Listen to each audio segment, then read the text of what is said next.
Alors dans cette vidéo, je voudrais te donner mes 6 meilleurs conseils pour créer des formations. Moi j'en ai créé plus de 400 des formations au fil des ans, c'est mon métier, c'est une passion aussi, c'est surtout une passion de transmettre des connaissances et puis de pouvoir gagner sa vie en transmettant des connaissances. C'est ça qui m'a permis de voyager à travers le monde. Enfin, j'étais digital nomade pendant des années, j'ai construit même une maison en bois au Cambodge, j'ai vécu en Transylvanie dans un chalet que j'ai retapé aussi.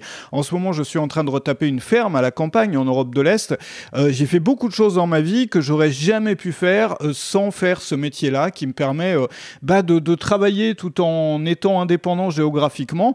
Et si toi c'est quelque chose qui t'intéresse aussi, qui t'intéresse probablement si tu me suis et tu suis mes vidéos, je voudrais dans la vidéo d'aujourd'hui, donc dans cette vidéo, te donner 6 conseils que j'aurais vraiment aimé qu'on me donne quand j'ai commencé moi, qui m'auraient évité de passer à travers tellement de galères au fil des ans, qui m'auraient évité aussi de faire tellement d'erreurs, surtout au début.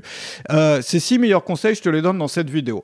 Juste avant de continuer, une petite parenthèse, tu sais que j'ai créé une formation justement pour t'aider à créer des plans de formation. Donc si toi, tu souhaites créer des formations, tu en crées déjà, mais tu galères souvent à créer des plans, à créer les structures de tes formations, j'ai voulu simplifier la tâche en te donnant des templates, donc des modèles que tu peux recopier pour que tu n'aies plus qu'à remplir les blancs. Donc ça se trouve dans la description, c'est le premier lien. Je t'en ai parlé un petit peu au fil de la semaine. En ce moment, il y a des conditions avantageuses sur ce programme. Ça va te permettre donc de créer une formation juste en remplissant des cases. Il ne restera plus qu'à enregistrer derrière, ce qui sera une formalité. Ça te permettra d'être vraiment détendu quand tu enregistreras parce que tu auras une structure solide pour ta formation. Je vais te guider pas à pas pour créer ce plan. Donc l'objectif, c'est qu'en l'espace même d'une journée, c'est-à-dire avant ce soir si tu le souhaites, tu peux déjà créer les plans et les structures de toutes les formations que tu sortiras pendant l'année entière, peut-être même plus qu'un an, selon le rythme ou le nombre de formations que tu souhaites lancer chaque année.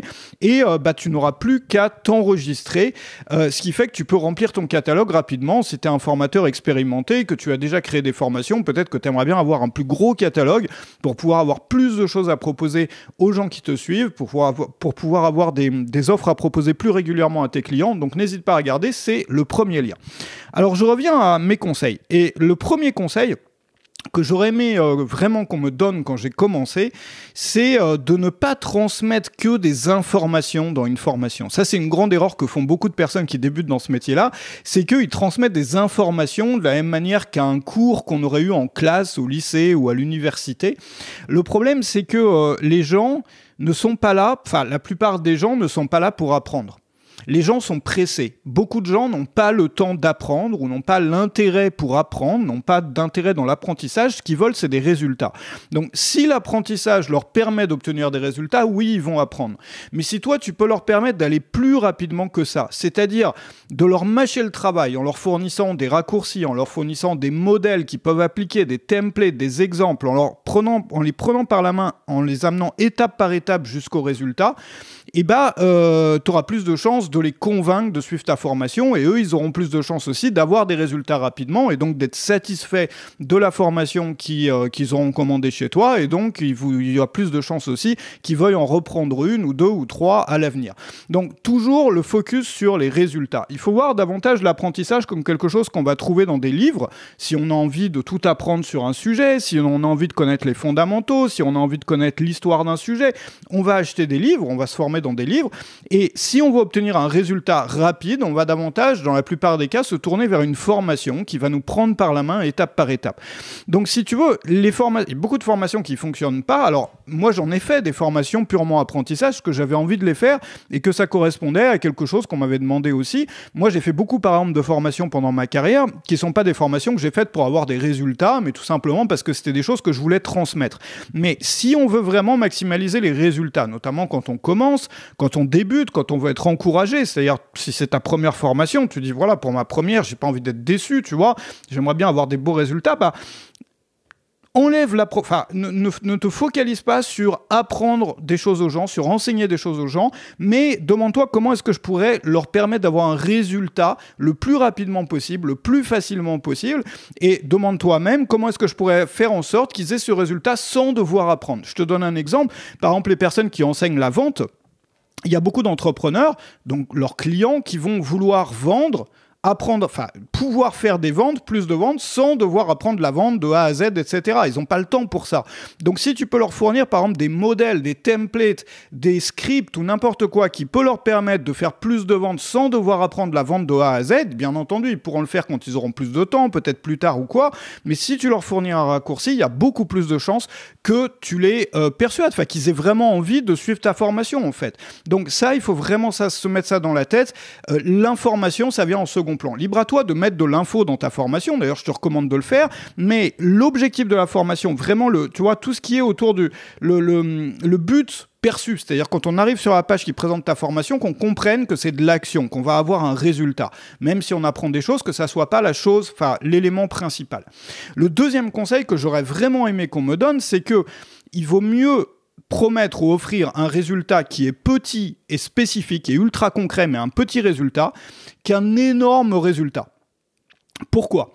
Parce que beaucoup de gens, ils ont tendance, tu le vois bien sur le web, si tu vas sur le web, il y a plein de gens, d'escrocs ou de gens qui racontent n'importe quoi, qui te promettent d'être riches et célèbres, de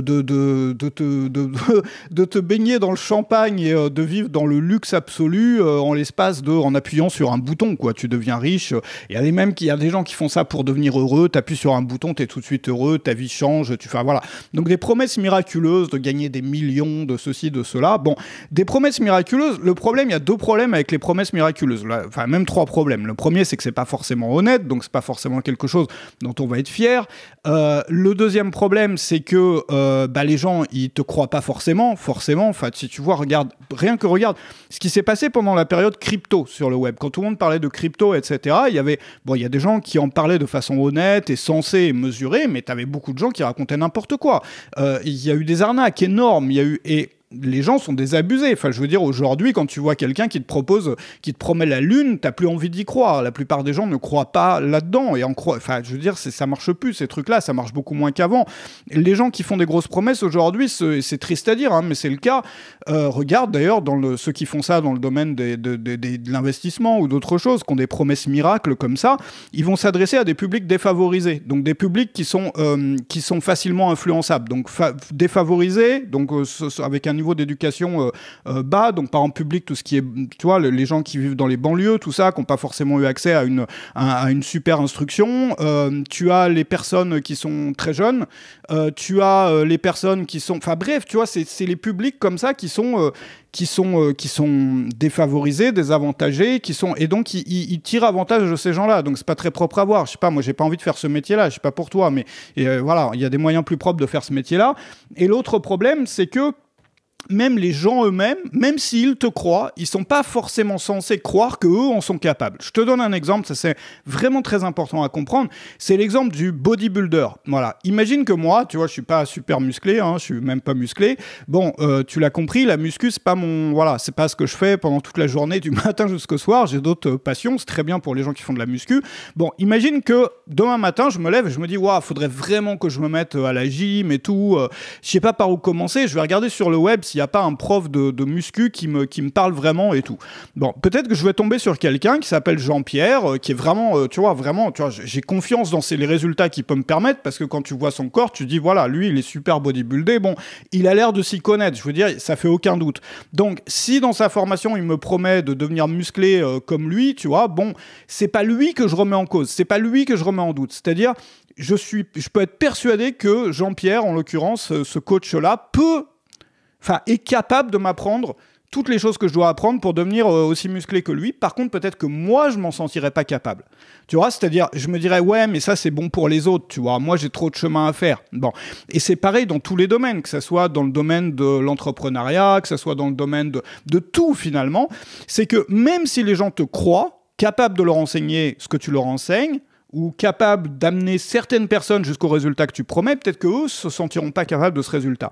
Et en règle générale, donc pour ces trois raisons, il vaut mieux proposer des résultats très concrets et très spécifiques, comme, je sais pas, selon ta thématique, tu vois, installer je sais pas, planter des carottes, bon, il est nul mon exemple, mais tu vois, dans ma thématique, ça va être des choses comme justement, réussir le plan de sa formation, la formation qui est en dessous, faire un plan de formation en l'espace de tant de minutes, ça va être par exemple faire une page de capture d'adresse email qui fonctionne, tu vois, c'est pas se vautrer dans le luxe à Dubaï en faisant son tri sélectif dans des sacs Vuitton, tu vois, on n'est pas là, on est sur des résultats concrets et spécifiques qui sont du coup beaucoup plus crédibles, donc à la fois parce que les gens vont, tu vois, forcément, c'est pas des trucs miracles et tout, et puis aussi parce qu'ils vont s'en sentir bien plus capables, si tu veux.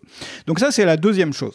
La troisième chose, le troisième conseil que j'aurais aimé qu'on me donne, c'est que ça sert à rien de stresser autant avant de créer une formation.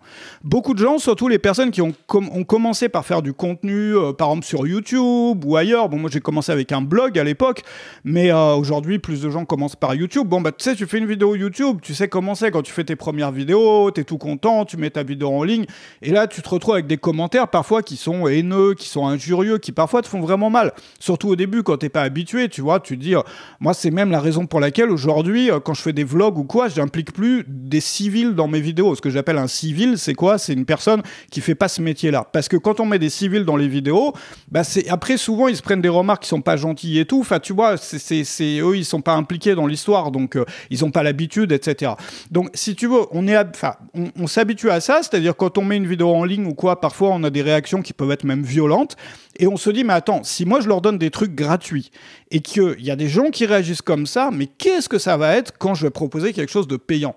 Et il y a une vraie anxiété autour de ça. Il y a vraiment, tu vois, beaucoup de créateurs qui pensent à créer leur première formation et qui sont complètement bloqués à cause de ça, parce qu'ils se disent, moi je reçois tous les jours, surtout des créateurs qui sont sur des sujets où ils reçoivent beaucoup de commentaires qui sont pas super bienveillants, ils se disent, attends, si moi je fais mes vidéos gratuitement, quoi, je demande rien aux gens, je me reçois des commentaires comme ça, qu'est-ce que ça va être quand je vais faire une formation? Les gens, ils vont venir chez moi pour brûler ma maison, qu'est-ce qui va se passer, quoi?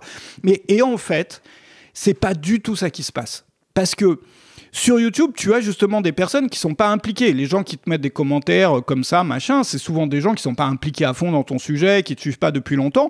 Mais les gens qui vont prendre ta formation, c'est tes meilleurs fans. C'est les gens qui apprécient le plus ton travail. C'est les gens qui t'encouragent quand tu fais des vidéos. Forcément, tu vas pas avoir les gens qui te détestent, qui achètent toutes tes formations, c'est l'inverse. Et donc du coup, paradoxalement, les gens qui prennent tes formations et qui suivent tes formations sont beaucoup plus bienveillants en moyenne que les gens que tu vas avoir dans les commentaires YouTube en moyenne. Beaucoup plus bienveillants, parce que tu t'adresses à l'ultra-minorité des personnes qui aiment le plus ton travail, qui accrochent vraiment avec ton approche de ton sujet. Et donc, moi, si j'avais su ça au début, je n'aurais pas été aussi anxieux, si tu veux. Parce que moi, à l'époque, sur mon blog, j'avais beaucoup de commentaires comme ça. Les gens, aujourd'hui, en ont beaucoup sur YouTube. Mais quand tu crées un produit, tu te rends compte que souvent, les gens sont hyper bienveillants et tu te sens pas... Enfin, t'es pas jugé comme sur... voilà, en plus, souvent, tu essaies de donner un peu le meilleur de... Enfin, voilà, même pas qu'un peu, le meilleur de ce que tu peux donner quand tu crées un produit payant. Donc, il n'y a pas besoin de stresser par rapport à ça. Parce que, évidemment, sauf si tu promets la lune, tu promets des trucs miracles, et puis que derrière, tu leur donnes n'importe quoi, tu vois. Mais si tu fais un travail sérieux, t'as pas à te soucier de ça, et au contraire. Bon. La quatrième chose, c'est que... il faut pas paniquer. Alors déjà, il faut pas s'attendre à ce que ta première formation fasse un carton international, ça soit ton best-seller, que ça soit un énorme succès en termes de vente et tout ça. Et c'est pas le but non plus. Pourquoi? Tu sais, moi, j'ai créé plus de 400 formations et je me suis rendu compte en regardant mes statistiques que entre celle qui a le moins bien marché, donc qui a été la moins commandée, et celle qui a été la plus commandée, il y a un ratio de 1 à 19. Ça veut dire que dans la même période, la période d'une semaine, celle qui a le mieux parler aux gens, le plus parler aux gens, qui a été la plus commandée, a vendu 19 fois plus. Et je me rends compte au jour le jour. C'est-à-dire, parfois, t'en as une qui... Alors, moi, j'en fais beaucoup, parce que j'en ai fait tellement, tu vois, souvent, j'en fais sur des sujets qui m'intéressent, moi. Tu vois, c'est pas forcément les sujets les plus best-sellers et tout, quoi, parce que j'aime bien... J'ai écrit aussi des manuels textes sur des sujets qui m'intéressent, moi, bon, qui étaient pas toujours tournés de la façon dont il faut tourner si tu veux avoir un maximum de résultats. Mais ce qu'il faut voir, c'est que si tu mises tout sur une formation, c'est comme si tu vas dans un casino, tu mises tout sur un numéro, quoi. C'est-à-dire, tu viens avec toutes tes économies, l'héritage de mamie, tout ça, tu vends ta maison, enfin tout, et tu mets tout sur un numéro. Il y a 36 des numéros plus le 0 sur un truc de roulette. Ah oui, on parlait de l'auto-roulette, je sais pas comment ça marche, mais je suis pas... Voilà. Donc... eh bah, t'as pas beaucoup de chances que ça marche. Par contre, si ça marche, oui, c'est le jackpot. Mais par contre, si tu te dis, je vais pas créer qu'une seule formation, je vais en faire une pratique, une routine, une habitude, quelque chose qui fait partie de ma vie, de mon quotidien, de mon travail. C'est-à-dire, par exemple, tu dis, moi, toutes les semaines, je vais avancer d'une demi-heure sur ma prochaine formation. Je vais enregistrer 30 minutes de ma prochaine formation. Ce qui fait que tous les 15 jours ou tous les mois, tu peux avoir une nouvelle formation complète. Selon la durée de tes formations, bon, tous les mois, par exemple, tu vas avoir 2 heures de formation. Ça va te permettre de lancer une nouvelle formation. Ça veut dire que tu mises pas tous tes espoirs sur la première. Moi, je prends souvent l'exemple de la pizza. Tu vois, si tu apprends à faire des pizzas, tu n'as jamais fait de pizza de ta vie. Tu dis, moi, je vais faire une pizza tous les jours pendant 1 an pour m'améliorer, pour devenir voilà, un bon pizzaiolo ou je sais pas. Ben, il est évident que la première pizza que tu vas faire, ça va pas être la meilleure de l'année, ça va probablement être la moins bonne vu que c'est la première fois. Donc il faut voir ça comme le démarrage d'une pratique, d'une habitude, tu vois, et bien s'organiser. Comme ça, il y aura des hauts, il y aura des bas. Ce qui est important, c'est la moyenne, c'est pas la première formation, la deuxième. Voilà comme un entraînement, la première. Voilà, ça permet aussi comment dire, d'apaiser l'anxiété, la dramatisation qu'on fait parfois autour de la création de formation. Bon. La 5e chose que j'aurais aimé savoir, c'est que, enfin moi je te conseille ça, c'est dès le début d'essayer d'en faire un maximum. Pas en te poussant à en faire un max, en te disant voilà encore une formation, je me presse, je me pousse et tout. Non, en ayant une routine équilibrée comme ça. Parce que quand on aura beaucoup, ça va te permettre de faire des offres du type, tu sais, un coupon de réduction sur tout le catalogue de l'année, par exemple, ou sur telle catégorie de formation. Tu peux faire des packs, des bundles. Tu sais, tu fais une offre, par exemple, pendant une semaine avec un bundle, un pack de formation sur tel sujet. Si tu parles de jardinage sur le potager, toutes mes formations sur le potager, où tu fais un pack de 3 formations. Ça, j'en ai fait beaucoup par le passé. 3 formations pour le prix d'une pendant quelques jours, pendant 2-3 jours. Ça marche bien et ça marche vraiment bien et t'as pas besoin de faire des produits en plus, c'est-à-dire tu peux vraiment vivre de ton catalogue. Donc ça c'est intéressant et c'est la raison pour laquelle moi je te conseille de commencer pour 2 raisons, parce que déjà c'est un entraînement, c'est quelque chose qui va faire partie de ta routine et ça va te permettre d'augmenter la taille de ton catalogue rapidement.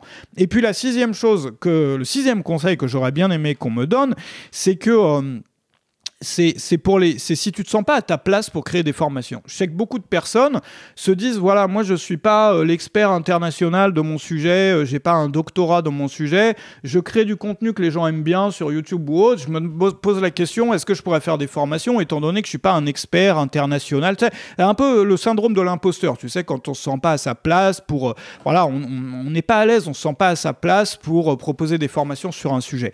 Et on n'a pas envie de passer pour un imposteur, quoi. Et il y a une excellente image à te mettre en tête si tu as ce problème-là, c'est l'image de l'entraîneur ou du coach sportif. Si par exemple tu cherches à avoir un coach sportif justement pour progresser, pour te mettre je sais pas, à la muscu ou à la gym ou à tel ou tel type de sport, tu cherches pas un expert du sport, un expert international, tu cherches pas quelqu'un qui a un doctorat, tu sais, qui connaît tous les muscles dans les moindres détails, qui a inventé ces exercices, les exercices qu'il te propose. Non. Tu cherches quelqu'un sur des critères humains. Tu cherches quelqu'un qui a des qualités humaines qui sont d'être capable de te soutenir, quelqu'un qui est pédagogue, quelqu'un qui est capable de t'entraîner, de te supporter, de te soutenir. Tu sais, quand tu arrives plus à faire des exercices, il va dire allez, encore 1, encore 2, encore 3, qui va te féliciter, c'était bien aujourd'hui et tout, qui va t'encourager, qui va t'aider à être à tenir ta routine, et donc qui a le tempérament d'un entraîneur, la personnalité d'un entraîneur plutôt que d'un expert. Et il y a beaucoup de domaines sur lesquels la plupart des gens préfèrent être formés par un entraîneur que par un expert, parce que l'expert, s'il a 5 doctorats sur le sujet, il va te sortir un truc ultra théorique, ultra froid, ultra compliqué à comprendre, qui est pas dans des mots à toi, avec du jargon de partout. Il va pas forcément avoir une approche humaine qui va être à même de pouvoir vraiment t'aider. Donc tu choisis un entraîneur. Et si toi, tu n'es pas un expert, mais que tu as ces qualités-là, mais présente-toi comme ça. C'est-à-dire, ne te présente pas comme... Non, tu utilises des méthodes qui existent déjà, des méthodes qui sont connues, mais toi, ta force, ta qualité, ce que tu vas mettre en avant, c'est ta pédagogie, c'est ton écoute de tes élèves, c'est les qualités humaines d'un entraîneur. Voilà. Donc ça, c'est les 6 conseils. J'espère que tu auras pu trouver peut-être une ou 2 choses, peut-être 3, 4, 5 qui puissent te faire un petit peu des déclics et peut-être t'aider dans ton cheminement. Si tu veux créer des formations rapidement, n'hésite pas à regarder dans la description. c'est les derniers jours, je crois que ça doit se terminer demain. Il y a une offre avec 100 € offerts en ce moment sur la formation, donc ma toute dernière que j'ai créée il y a pas longtemps, là, qui vient de sortir, qui est sortie cette semaine, enfin la semaine dernière, sur les templates pour créer des formations. Donc en fait, tu n'auras plus qu'à remplir des blancs pour avoir un plan de formation tout fait. Donc il y a des templates pour pour les 3 grands types de modules. C'est une formation, il y a des modules théoriques, c'est là où tu expliques où tu transmets des idées, des concepts. Il y a les modules que j'appelle les modules action, où tu vas proposer des listes d'étapes, et il y a les modules système ou méthode, où tu vas, comme son nom l'indique, présenter des systèmes et des méthodes. Et donc tu vas avoir un template pour chacun des 3 types de modules que tu vas pouvoir recopier, que tu vas pouvoir, ce qui va te permettre d'avoir des fiches sur lesquelles, des modèles sur lesquels tu remplis les blancs et tu es prêt à enregistrer ou prête à enregistrer. Donc ça va bien t'aider. Je te recommande vraiment de commencer par là si tu es un peu perdu quand tu fais tes plans. Beaucoup de créateurs sont perdus parce qu'ils essayent d'improviser quand ils font leurs plans, et quand on n'est pas encore habitué, ça peut vraiment même nous amener à ruminer toute la journée. Est-ce que j'ai pas oublié un truc dans mon plan de formation? Est-ce que ceci? Est-ce que cela? Il y en a qui n'arrivent même pas à dormir à cause de ça, qui font traîner leur plan pendant des semaines. Parfois, la formation, elle voit même pas le jour. Elle voit jamais le jour. Pourtant, ils avaient une bonne idée de formation, un bon sujet. Donc là, tu vas pouvoir créer une formation juste en remplissant les cases. Je vais te guider pas à pas pour comprendre et apprendre à utiliser ce système-là. Et tu n'auras plus qu'à t'enregistrer. Donc, tu vas pouvoir créer un maximum de formations si tu veux remplir ton catalogue rapidement, avec beaucoup moins d'efforts que d'habitude. Donc, je t'invite à lire la page qui se trouve, donc c'est à accéder à la page qui se trouve dans le premier lien dans la description, pour pouvoir voir le détail de tout ça. Puis je te remercie d'avoir été là avec moi aujourd'hui dans cette vidéo.